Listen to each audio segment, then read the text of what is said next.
గతంలో జరిగినట్టు ఏమైనా లోపాలు జరిగినాయా? నీట్ కానీ డిఎస్సి నోటిఫికేషన్ కానీ ఏ పరీక్షలు ఆంధ్రప్రదేశ్లో ఇప్పటివరకు ఎంసెట్ రిజల్టులు కూడా ఇవ్వలే. మేము ఆల్రెడీ ఫలితాలు ప్రకటించేసి భవిష్యత్ కార్యాచరణ కూడా స్పష్టంగా చెప్పినాము.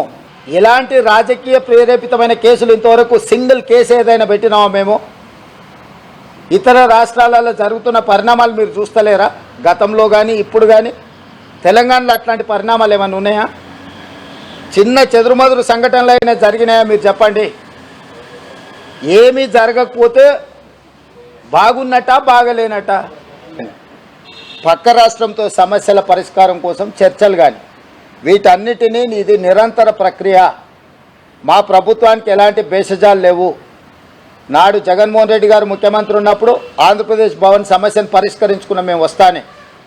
నేడు చంద్రబాబు నాయుడు గారు ఉన్న వారి పక్క రాష్ట్ర ముఖ్యమంత్రి. మా రాష్ట్ర అభివృద్ధి కోసం మేము అలసత్వం ప్రదర్శించేది లేదు. మా రాష్ట్రం యొక్క అభివృద్ధి కోసం నిరంతరం పనిచేస్తాం. నేను మన్నా చెప్పినా నేడు చెప్తున్నా, రోజుకు 18 గంటలు మేము కష్టపడతాము. తెలంగాణ పునర్నిర్మాణాన్ని చేస్తాము. తెలంగాణకు ఒక మంచి రోల్ మోడల్ స్టేట్గా తీర్చిదిద్దుతాము. దానికోసం మేము నిరంతరం పనిచేస్తాం.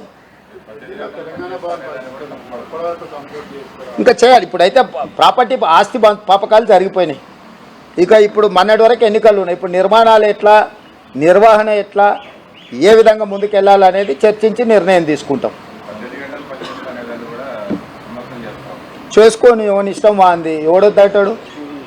ఎవడన్నా తల కిందికి పెట్టి చేతుల మీద నడుస్తా అన్నాడు అనుకో, నేనేం చేస్తా? ఎవరికైనా పిచ్చి ఉందనుకో, ఎవడన్నా అంగిప్పుకొని తిరుగుతా అన్నాడు అనుకో, అంగిప్పుకొని తిరిగితే మంచిది కాదురా, తొడుకొని తిరుగు అంటాం. లేదు ఇట్లా అంటే పోరా నీ కర్మ అంటాం.